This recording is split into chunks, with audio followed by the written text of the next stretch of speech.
नमस्कार किसान भाइयों, स्वागत है आपका मेरे YouTube चैनल किसान कनेक्शन में। ज़्यादा इधर उधर की बात ना करते हुए आज मैं सीधे आपको ये बताऊंगा कि सरकार किस तरीके से किसानों की आय दुगनी करने में लगी हुई है।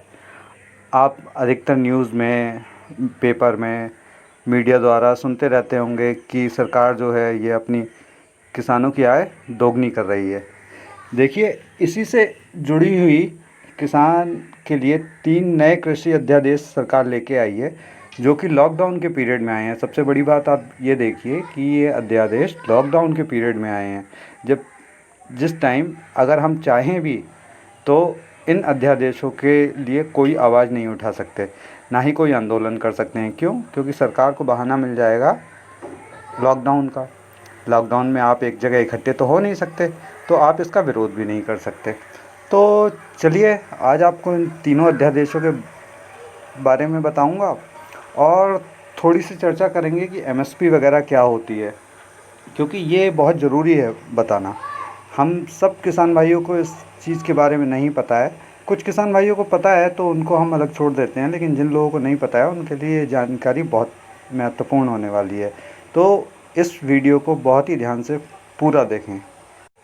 किसान भाइयों, इन अध्यादेशों के ज़रिए आने वाले समय में जो केंद्र सरकार है वो किसानों को मिलने वाले एमएसपी को ख़त्म करने जा रही है। केंद्र सरकार का दावा है कि इन अध्यादेशों के किसानों को फ़ायदा होगा, लेकिन असल में किसानों को नहीं बल्कि बड़ी बड़ी कंपनियों को फ़ायदा होगा। बात करते हैं यहाँ पे एमएसपी की। एमएसपी का मतलब होता है मिनिमम सपोर्ट प्राइस, यानी कि न्यूनतम समर्थन मूल्य। न्यूनतम समर्थन मूल्य क्या होता है?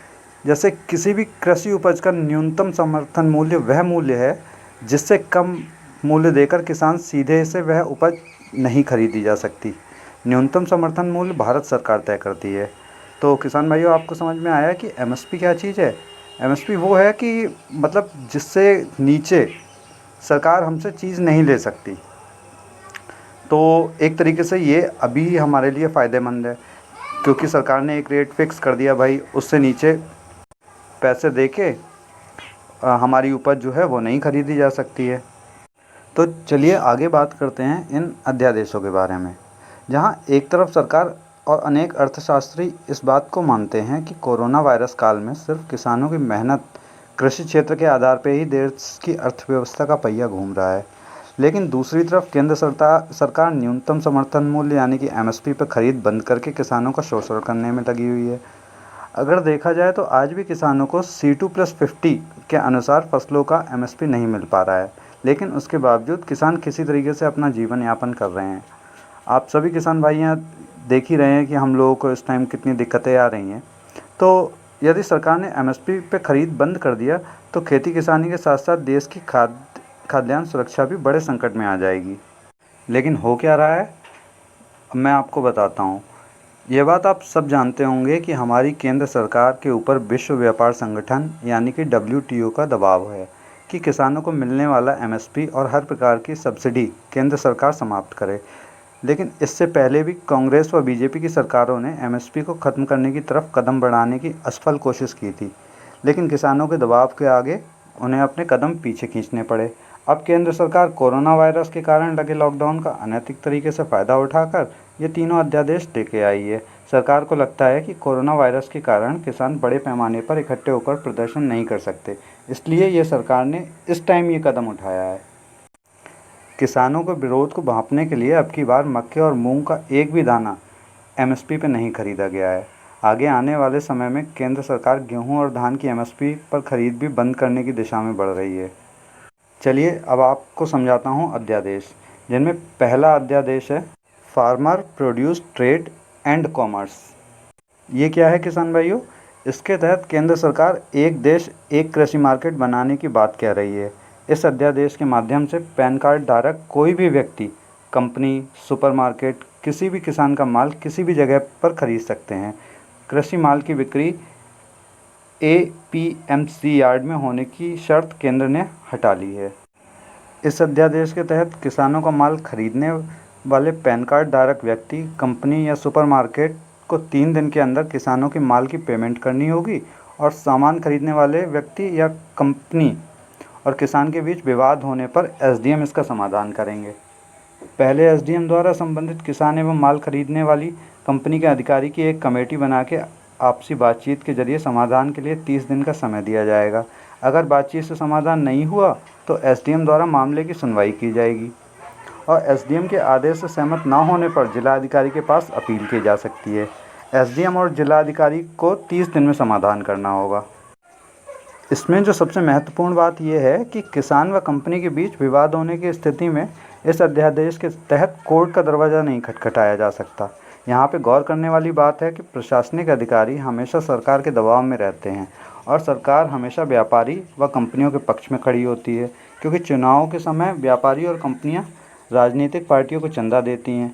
न्यायालय जो होता है वो सरकार के अधीन नहीं होते हैं और न्याय के लिए कोर्ट में जाने का हक हर भारतीय को संविधान में दिया गया है। नए अध्यादेश की वजह से किसानों को न्याय मिलना बहुत ही ज़्यादा मुश्किल हो जाएगा। केंद्र सरकार के इस अध्यादेश से सबसे बड़ा खतरा ये है कि जब फसलें तैयार होंगी उस समय बड़ी बड़ी कंपनियां जानबूझकर किसानों के माल का दाम गिरा देंगी और उसे बड़ी मात्रा में स्टोर कर लेंगी, जिसके बाद उसे वो ऊंचे दामों पर ग्राहकों को बेचेंगी। मंडियों में किसानों की फसलों की एमएसपी पर खरीद सुनिश्चित करने के लिए व्यापारियों पर लगाम लगाने के लिए एपीएमसी एक्ट अलग अलग राज्यों सरकारों द्वारा बनाया गया था। कानून के अनुसार एपीएमसी मंडियों का कंट्रोल किसानों के पास होना चाहिए था, लेकिन वहाँ भी व्यापारियों ने गिरोह बना के किसानों को लूटना चालू कर दिया। एपीएमसी एक्ट में जहाँ एक तरफ कई समस्याएं हैं जिनमें सुधार की ज़रूरत है, दूसरी तरफ इसका एक सबसे बड़ा फ़ायदा ये है कि इसके तहत सरकार की जिम्मेदारी बनती है कि किसानों की माल की खरीद एमएसपी पे हो। अब नए अध्यादेश के जरिए सरकार किसानों के माल की एमएसपी पे खरीद अपनी जिम्मेदारी व जवाबदेही से बचना चाहती है। कुल मिला के एमएसपी हटाने से हम लोगों को घाटा होगा या फ़ायदा, ये आप खुद ही देख सकते हो। आपको इसका एक उदाहरण देता हूँ कि 2006 में बिहार सरकार ने एपीएमसी एक्ट ख़त्म करके किसानों के उत्पादों की एमएसपी पर खरीद ख़त्म कर दी थी। उसके बाद किसानों का माल एमएसपी पे बिकना बंद हो गया और प्राइवेट कंपनियां किसानों का सामान एमएसपी से बहुत कम दाम पे खरीदने लगी, जिससे वहां की किसानों की हालत ख़राब होती चली गई और उसके परिणाम स्वरूप बिहार में किसानों ने बड़ी संख्या में खेती छोड़ के मज़दूरों के लिए दूसरे राज्यों का रास्ता अपना लिया। आप जानते ही हो किसान भाइयों कि बिहार की क्या हालत है इस टाइम। अब हम बात करते हैं दूसरे अध्यादेश की। दूसरा अध्यादेश सरकार ने एसेंशियल कमोडिटी एक्ट 1955 में बदलाव के लिए लागू किया गया है। चलिए इसके बारे में आगे समझते हैं कि ये क्या है। पहले व्यापारी फसलों को किसानों के औने पौने दामों में खरीद के उसका भंडारण कर लेते थे और कालाबाजारी करते थे।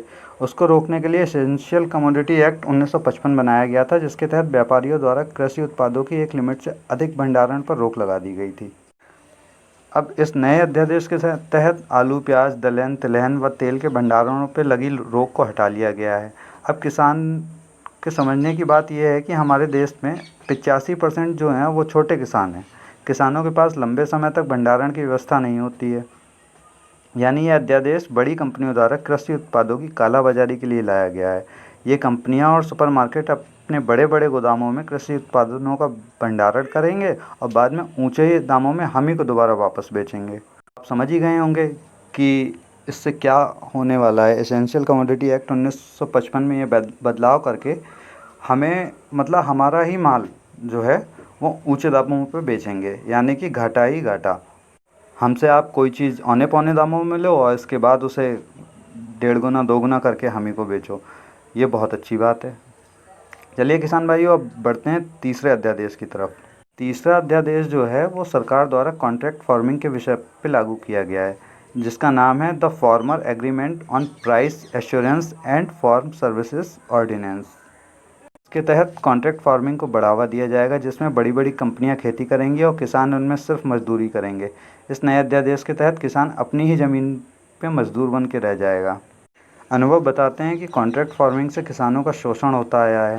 जैसे कि पिछले साल गुजरात में पेप्सिको कंपनी ने किसानों पर कई करोड़ का मुकदमा किया था, जिसके बाद किसानों संगठनों के विरोध के चलते कंपनी ने वापस ले लिया।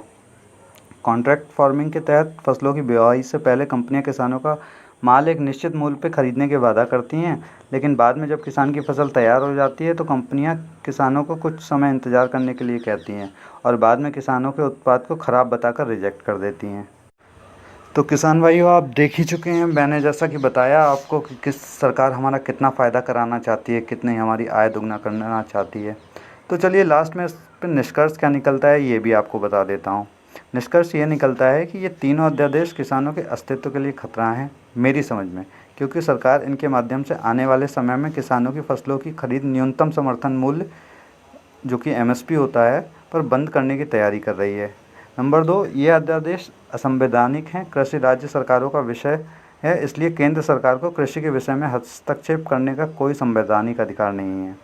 नंबर 3, ये तीनों अध्यादेश अलोकतांत्रिक हैं, क्योंकि जब पूरा देश कोरोना वायरस महामारी से लड़ रहा है और संसद भी बंद है, उस समय ये तीनों अध्यादेश सरकार लेके आई है।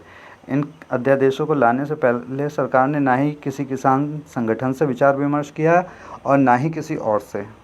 तो किसान भाइयों, आपकी इस बारे में क्या राय है, मुझे ज़रूर बताएं। और आप क्या चाहते हैं कि ये तीनों अध्यादेश लाया जाए? इससे आदमी को कितना फ़ायदा होगा, क्या नुकसान होगा? आप कमेंट में लिख के बता सकते हैं। वीडियो देखने के लिए बहुत बहुत धन्यवाद। ऐसे ही जानकारी आपके लिए और लाता रहूँगा। आपका भाई किसान कनेक्शन। नमस्कार।